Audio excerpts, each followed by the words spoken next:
Bharatiya Janata party के वरिष्ठ नेता श्रीमान अहलुवालिया जी,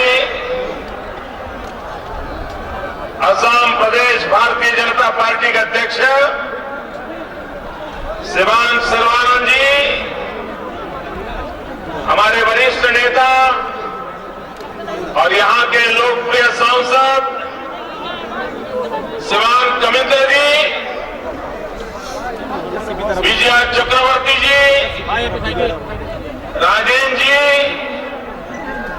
मंच पर विराजमान सभी वरिष्ठ महानुभाव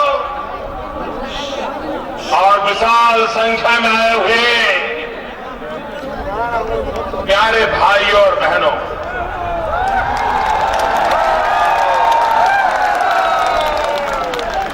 जितने लोग इस मैदान में हैं, उससे भी ज्यादा लोग मैदान के बाहर हैं।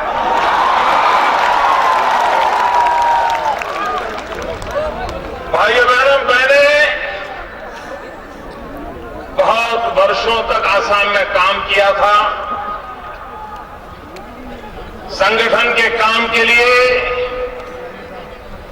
यहां के जिलों में भ्रमण करने का मुझे सौभाग्य मिला था। संगठन की छोटी मोटी बैठकों से लेकर के आम सभाओं तक मेरा संबंध आया था, लेकिन आसाम के जीवन में मैंने ऐसी आंधी कभी नहीं देखी जो आज देख रहा हूं। और लगता तो ऐसा है आज जो आंधी दिख रही है, चुनाव आते आते सुनामी में बदल जाएगी। और तब किसी कोने में भी कांग्रेस नजर नहीं आएगी।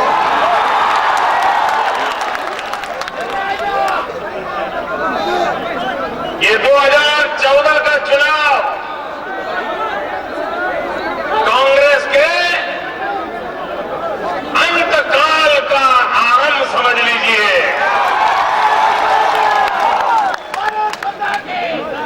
इस चुनाव में तो कांग्रेस कहीं नजर नहीं आएगी, लेकिन इस चुनाव के बाद पूरा हिंदुस्तान कांग्रेस मुक्त भारत बन जाएगा। भाइयों बहनों, आज जब मैं बारात वैली में सिलचर में आपके बीच आया हूं, तब वीर त्रिकेंद्र जी की इस धरती को प्रणाम करता हूं। आज इस धरती पर उल्लास कौर दत्त, महान शहीद अरुण चंद जी, ऐसे वीर पुरुष जिन्होंने भारत मां को अंग्रेजों की जंजीरों से मुक्त कराने के लिए अपनी जवानी आहूत कर दी थी, ऐसे के हर नागरिक की कामना पूर्ण होने वाली है, ये मुझे साफ नजर आ रहा है। भाइयों बहनों,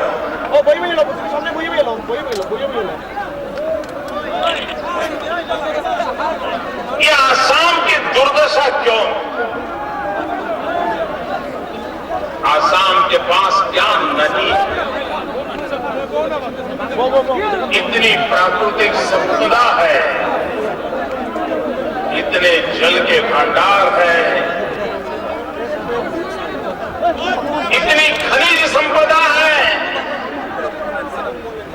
पेट्रोलियम और गैस के भंडार भरे पड़े हैं, फिर भी मेरा आसाम गरीब है।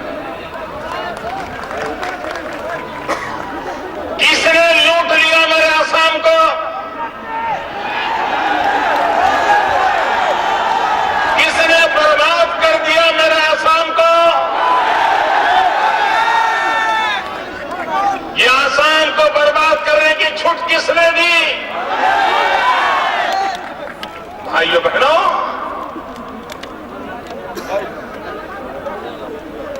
असम के बगल में बांग्लादेश है। और गुजरात के पड़ोस में पाकिस्तान है।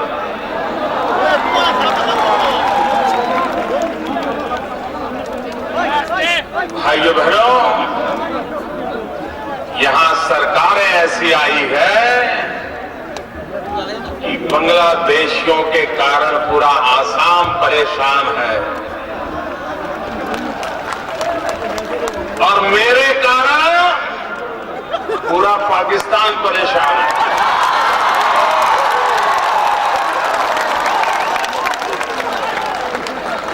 अब निर्णय आपको करना है कि आपको ये बांग्लादेशियों से परेशानी झेलनी है कि आसाम का भविष्य तय करना है। अगर आप आसाम का भविष्य तय करना चाहते हो तो भाइयों बहनों, मैं आपके पास आया हूं। आप मुझ पे भरोसा कीजिए। दिल्ली में सरकार बनते ही यहां के आपके डिटेंशन कैंप मैं खत्म न कर दूं तो मुझे कहना।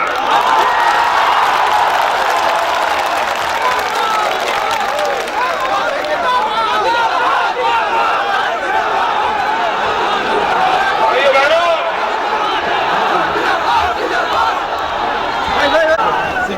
भाइयों बहनों,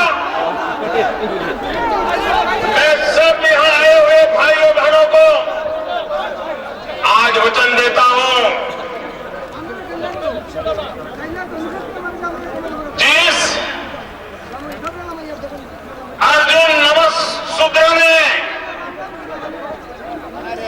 बलिदान दिया है,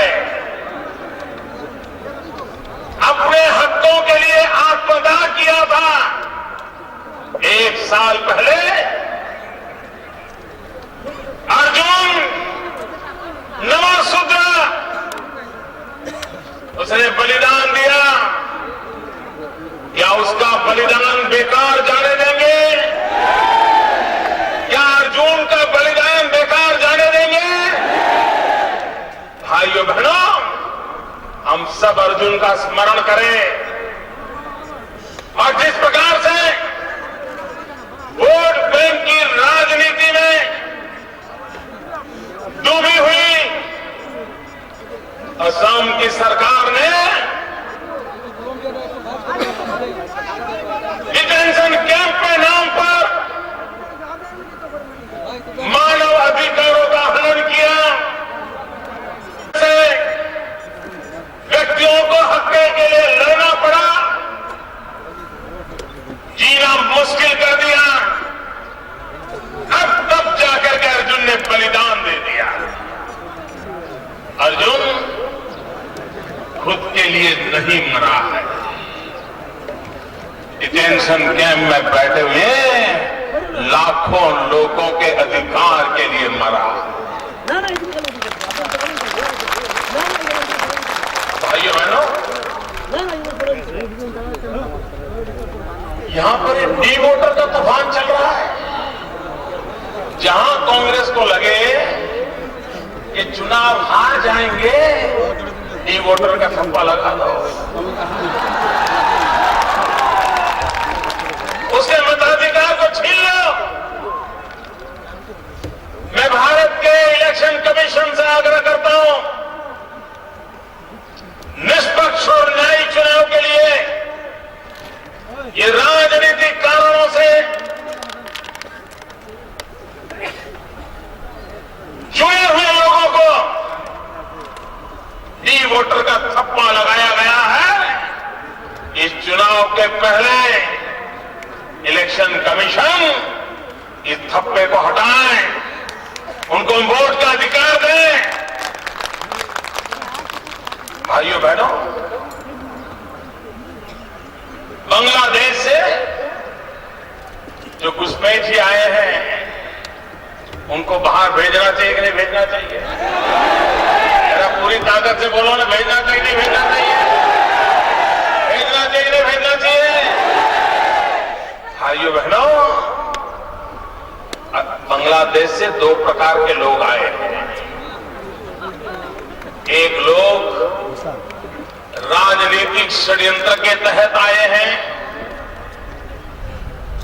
कुछ लोगों की राजनीतिक डिजाइन को पार पूरा करने के लिए आए हैं, और दूसरे वो लोग हैं जिन्हें बांग्लादेश में जीना मुश्किल कर दिया गया है। उनका जीवन बर्बाद कर दिया गया है, उनकी बहन बेटियों की इज्जत सलामत नहीं है। मैं 125 करोड़ देशवासियों से पूछना चाहता हूं, क्या गुनाह है बांग्लादेश में रहने वाले उन परिवारों का जिनकी जवान बेटियों पर बलात्कार किए जाते हैं, जिनके घर जमीन लूट ली जाती है, वहां से उसे खदेड़ दिया जाता है। जो कल तक हमारा था वहां से उसको खदेड़ दिया गया है। उस हिंदू जाएगा तो कहां जाएगा? फिजी में अगर हिंदुओं पर जुल्म होता है तो फिजी का हिंदू कहां जाएगा? कहां जाएगा? हिंदुस्तान में आएगा कि नहीं आएगा? कहां जाएगा?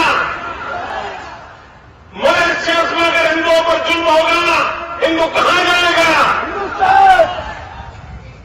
अमेरिका में हिंदुओं पर जुल्म होगा, हिंदू कहां जाएगा? दुनिया के किसी भी देश में किसी भी रंग का पासपोर्ट क्यों न हो, लेकिन अगर दुनिया के किसी देश में हिंदुओं को खदेड़ दिया जाएगा तो उसके लिए तो एक ही जगह बची है, वो वहीं चला आएगा। क्या भाइयों बहनों, क्या हमारी सरकार उन पर भी वैसा ही जुल्म करेगी जैसे विदेशों में उन पर जुल्म हो रहा है? क्या हम भी वैसा ही जुल्म करेंगे जैसा बांग्लादेश में हो रहा है? नहीं, ये हम नहीं कर सकते। लेकिन पाकिस्तान से भी लोग गुजरात में आए हैं। जब अटल जी की सरकार थी, उन्होंने क्या किया? वो आए तो थे राजस्थान और गुजरात में, लेकिन अटल जी ने क्या किया? जो पाकिस्तान से आए हुए हिंदू थे, उनके लिए योजना बनाई और सारा बोझ अकेले गुजरात पर भी नहीं आया, अकेले राजस्थान पर भी नहीं आया, हिंदुस्तान के भिन्न भिन्न कोने में थोड़े थोड़े थोड़े लोगों को बसा दिया। भाइयों बहनों, हम नहीं चाहते कि जो बांग्लादेश से हिंदुओं को खदेड़ दिया गया है, इनका बोझ अकेला आसाम उठाए, वो तो आसाम के साथ अन्याय होगा। पूरे हिंदुस्तान में सभी राज्यों ने 500 यहां रहे, 1000 उधर रहे, कोई तमिलनाडु जाए, कोई केरल जाए, कोई गुजरात जाए, कोई राजस्थान जाए, उनको रोजी रोटी मिले, रहने के लिए जगह मिल जाए, उनके बच्चों को पढ़ने की शिक्षा विद्या मिल जाए, वो अपनी जिंदगी जीना शुरू कर लेंगे। आसाम की समस्या का भी हल हो जाएगा और बांग्लादेश में मुसीबतें झेल रहे उन नागरिकों का भी समाधान हो जाएगा। और जो घुसपैठिए हैं, वो राजनीतिक मकसद से आए हैं, उन्हें तो वापस वहीं भेजना होगा जहां से वो आए। भाइयों बहनों, आपके अधिकार को छीन लिया जा रहा है। आसाम का नौजवान बेरोजगार और बाहर से आए हुए लोग रोजी रोटी कमाना शुरू करते हैं। आप मुझे बताइए, आसाम के साथ अन्याय है कि नहीं है? ये अन्याय जाना चाहिए, नहीं जाना चाहिए? आप आपको न्याय मिलना चाहिए। दिल्ली में सरकार बना दीजिए, न्याय मिलने की शुरुआत हो जाएगी। भाइयों बहनों, आप मुझे बताइए, करीब 150 साल हो गए यहां चाय बागान का काम विकसित हुआ। 150 साल हुए होंगे, 150 साल हुए होंगे। असम के अंदर हिंदुस्तान के और भागों से मजदूर आए, चाय बागानों में काम किया और आसाम को पहचान दी, दुनिया को चाय दी। और आसाम ने सिर्फ चाय दी ऐसा नहीं, आसाम ने दुनिया को चाह भी दी है, चाह भी दी है। भाइयों बहनों, जिन्होंने 150 साल तक मजदूरी की, चाय बागानों में अपनी जिंदगी खपा दी, 4-4, 5-5 पीढ़ी चाय बागानों में काम करते रहते, हमारे ही देश के भाई हैं वो। भाइयों बहनों, अगर देश को विकास करना है, प्रगति करनी है, तो क्या 4-4, 5-5 पीढ़ी तक ये चाय के बागान में काम करें, ऐसे ही जिंदगी जीने के लिए मजबूर करना होगा क्या? क्या उनकी जिंदगी में बदलाव आना चाहिए, नहीं आना चाहिए? उनके बच्चों को शिक्षा मिलनी चाहिए, नहीं मिलनी चाहिए? उनको रहने के लिए घर मिलना चाहिए, नहीं मिलना चाहिए? उनको सम्मान भरी जिंदगी जीने का अवसर मिलना चाहिए, नहीं मिलना चाहिए? भाइयों बहनों, चाहे सरकार आसाम की हो, चाहे दिल्ली की हो, जिस चाय से हिंदुस्तान को अरबों खरबों डॉलर की कमाई होती है, फॉरेन एक्सचेंज कमाने को मिलता है,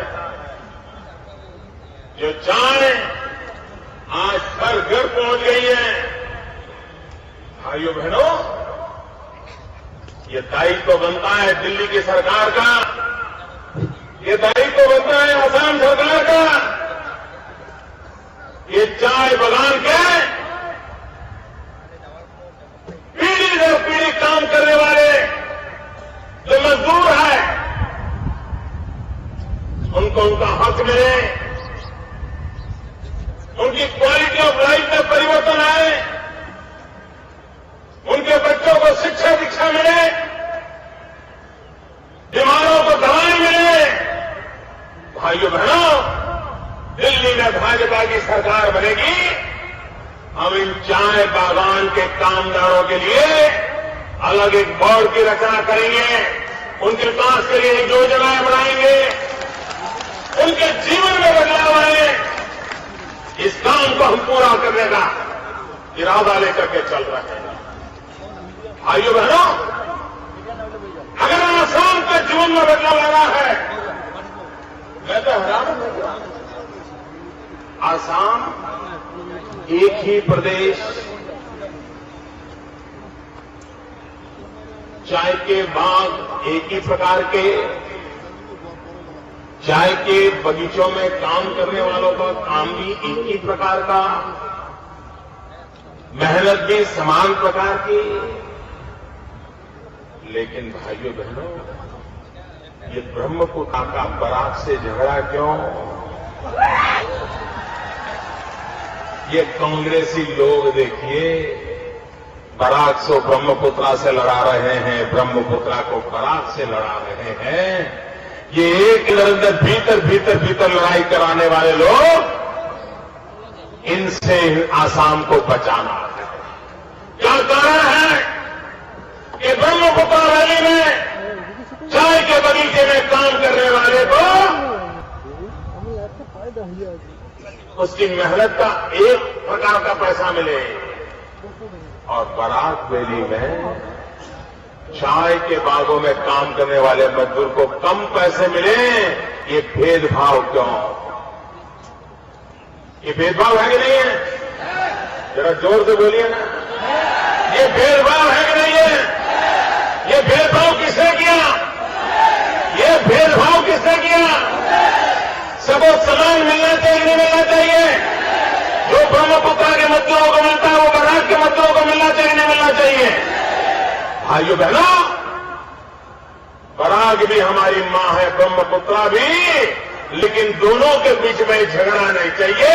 ये कांग्रेस झगड़े कराती है, इस झगड़ों से मुक्ति पाना हमारा काम। अरे क्यों कर रहे हैं?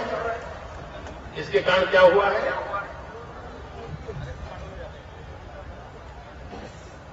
भाइयों बहनों,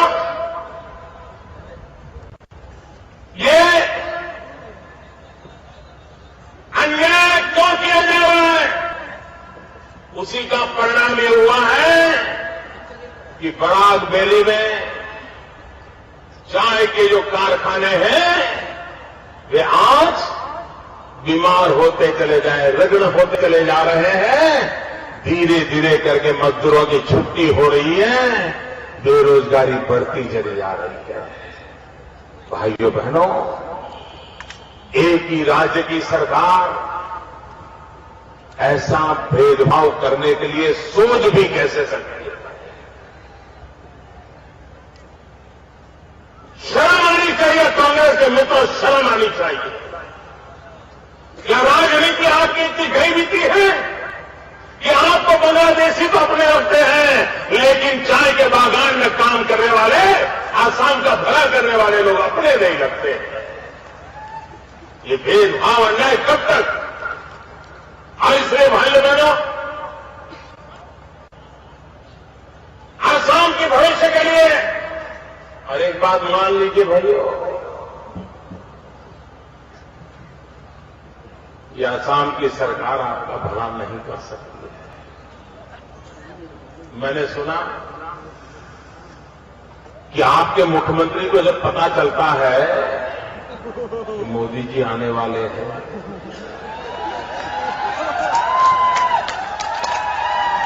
तो उनकी नींद हराम हो जाती है। और मैंने सुना है 2 दिन पहले आए थे, आए थे और जो काम 3 साल से नहीं कर रहे थे फिर से उसकी घोषणाएं करने लगे। उनको लगा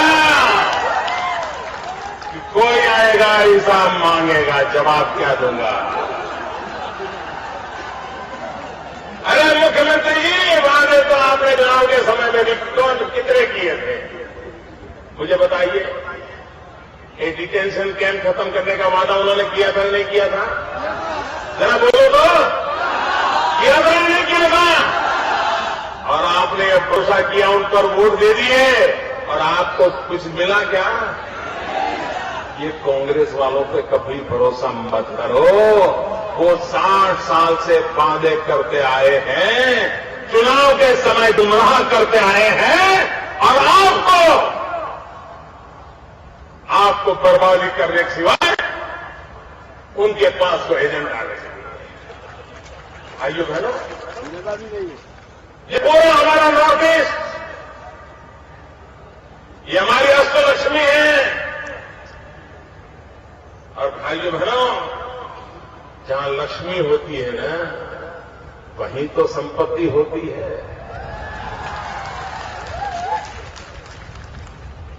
हमें सरस्वती भी चाहिए, हमें लक्ष्मी भी चाहिए।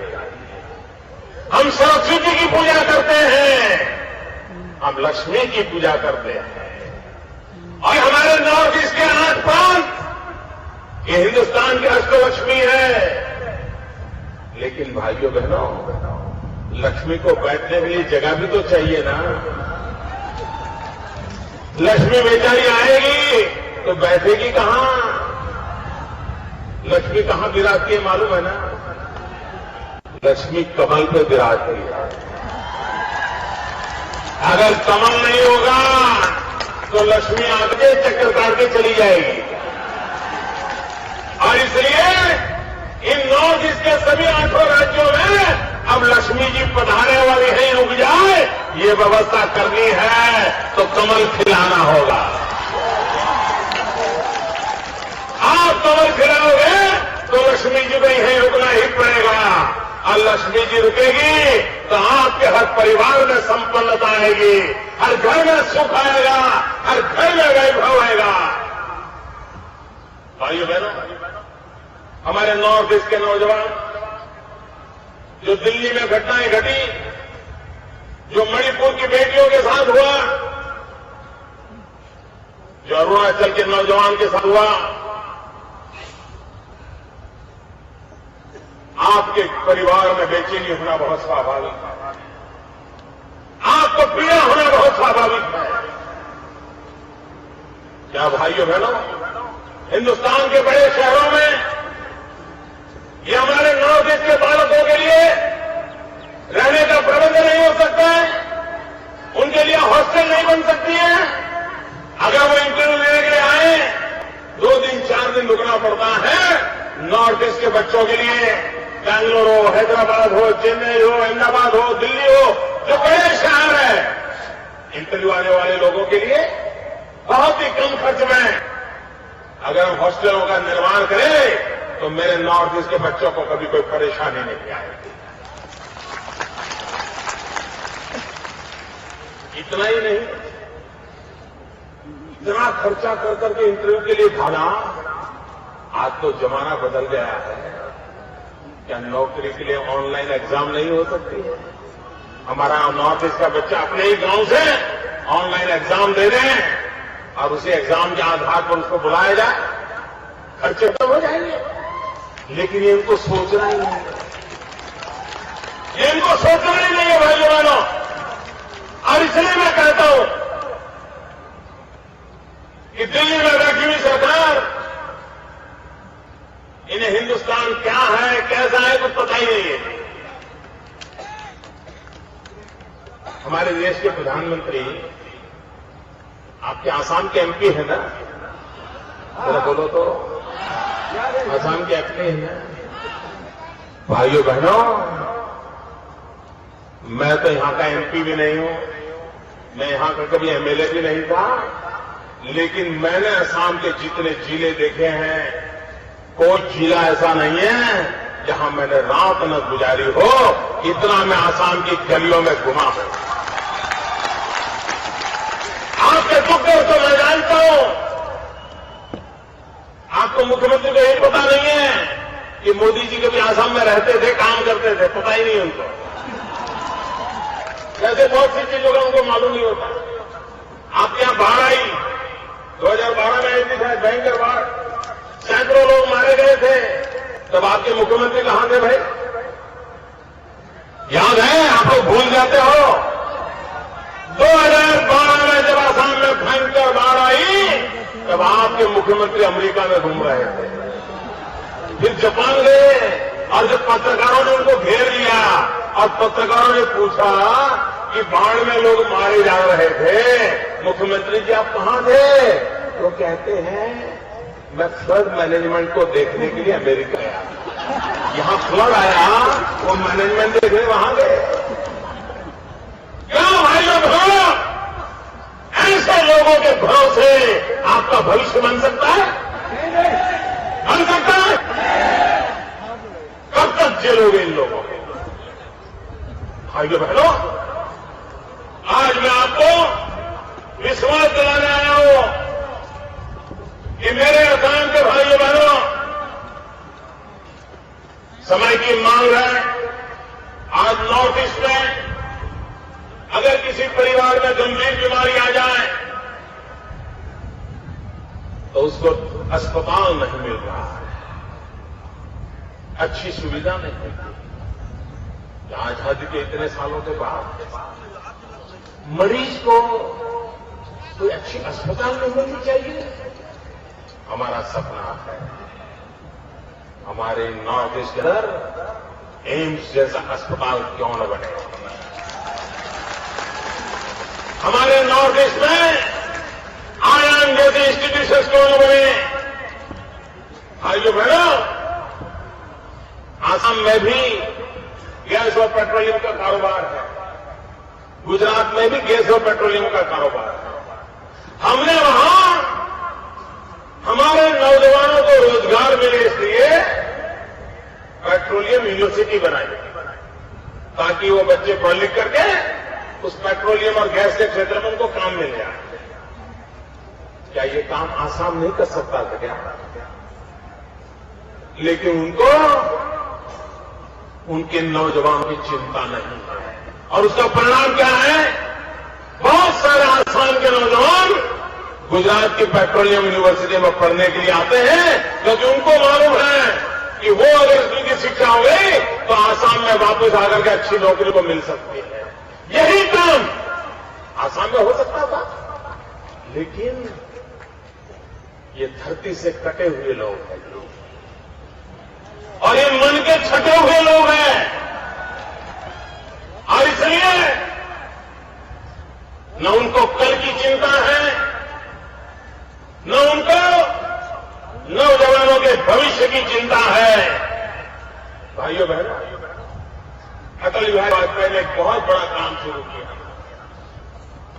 और ये मेरा सौभाग्य था कि उसका भूमि पूजन मैंने किया था। वो काम था सौराष्ट्र को सिलचर से जोड़ने वाला महासड़क का काम।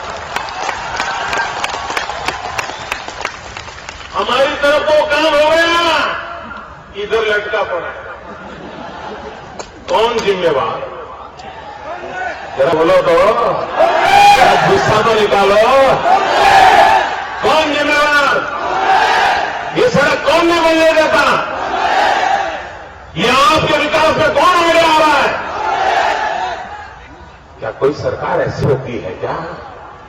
बना बनाया काम अगर सौराष्ट्र से सिलचर तक, पूर्व से पश्चिम ये महासड़क बन जाती तो भाई बहनों, वो सिर्फ तार रोड नहीं होता, वो सिर्फ डामर की सड़क नहीं होती, वो विकास का राजमार्ग बन जाता, विकास का राजमार्ग बन जाता। मुझे कहिए, आपके रेलवे की समस्या का समाधान की चर्चा हो रही है कि नहीं हो रही है? गेज कन्वर्जन का काम की चर्चा हो रही है कि नहीं हो रही है? अच्छे रेल मिनिस्टर आए कि नहीं आए? आपके किसी पूर्व इलाके के रेल मंत्री आए कि नहीं आए? जरा उनको पूछो तो क्यों नहीं किया? पूछो जरा उनको। दिल्ली सरकार ने भी नहीं किया और इन क्षेत्रों से आए हुए रेल मंत्रियों ने नहीं किया और यही से चुन करके गए हुए प्रधानमंत्री ने भी नहीं किया।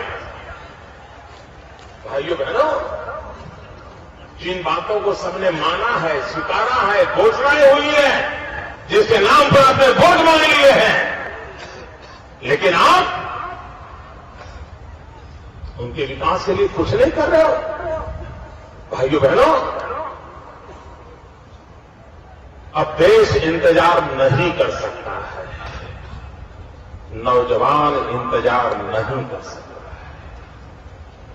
गरीब महंगाई से मर रहा है, नौजवान बेरोजगारी के कारण परेशान है, बूढ़े मां बाप को दवाई तक उपलब्ध नहीं है, बच्चों को शिक्षा की चिंता है, माता बहनों को सम्मान की चिंता है, सुरक्षा की चिंता है।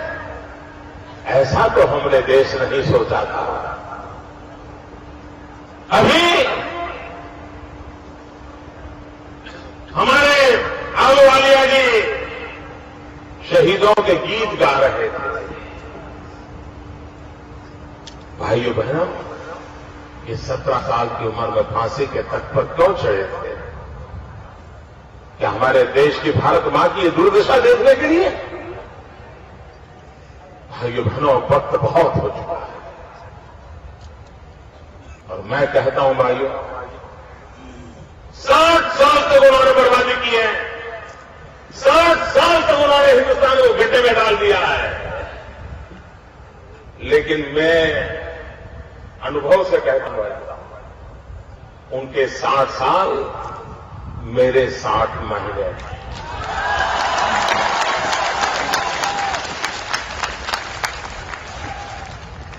60 साल तक आपने नुकसान झेला है, बोलो ना। 60 साल तक बर्बादी झेली है ना, सब तबाह कर चुके हैं ना। तो मेरी बात मानने में क्या जाता है, 60 महीने के लिए मौका दो ना।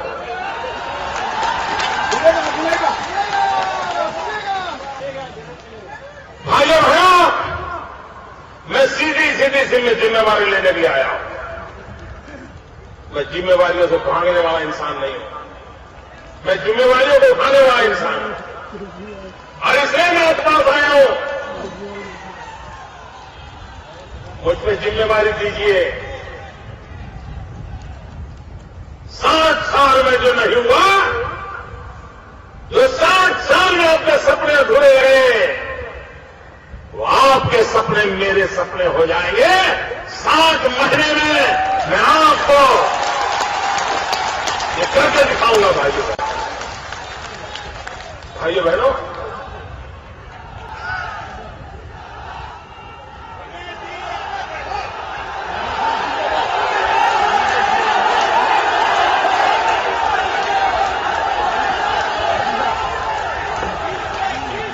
हमारी बड़ा भूमि,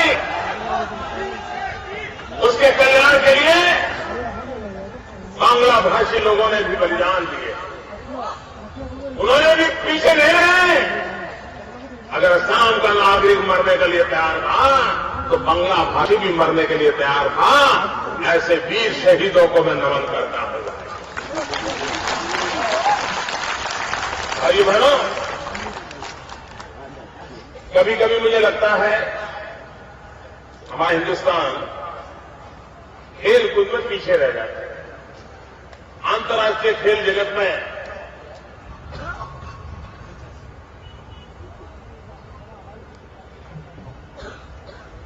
अंतर्राष्ट्रीय खेल जगत में ओलंपिक में हम कुछ नहीं कर पाते। भाइयों बहनों, मैंने इस इलाके में बहुत भ्रमण किया, यहां के नौजवानों की ताकत को जाता हूं। जब करगिल की लड़ाई लड़ रहे थे, तो मैंने देखा है नागालैंड के नौजवानों ने क्या पराक्रम करके दिखाया था। भाइयों बहनों, खेल कूद के जगत में पूरे हिंदुस्तान का नाम रोशन करने की ताकत ये हमारे नॉर्थ ईस्ट के नौजवानों में है।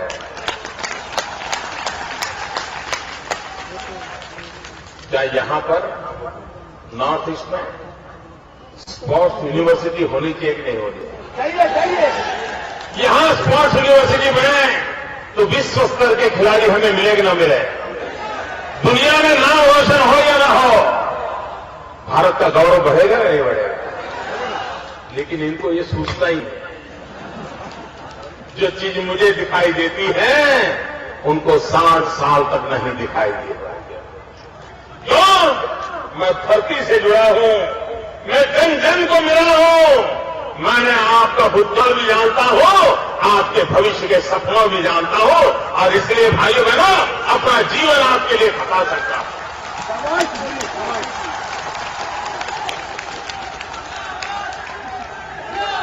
भाइयों बहनों, आसाम इस बार एक नया इतिहास बना दे।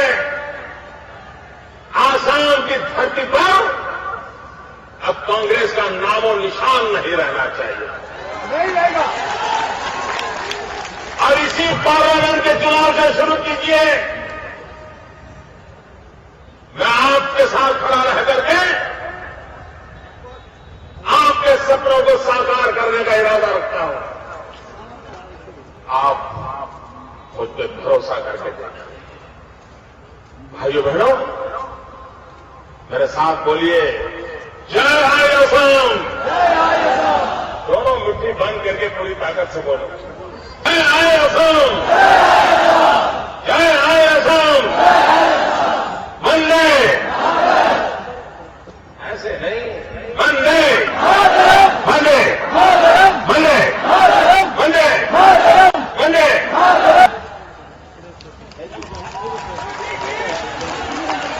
धन्यवाद मोदी जी। এখন ধন্যবাদ প্রস্তাব বিজেপি সাধারণ সম্পাদক শ্রী রূপম সাহা।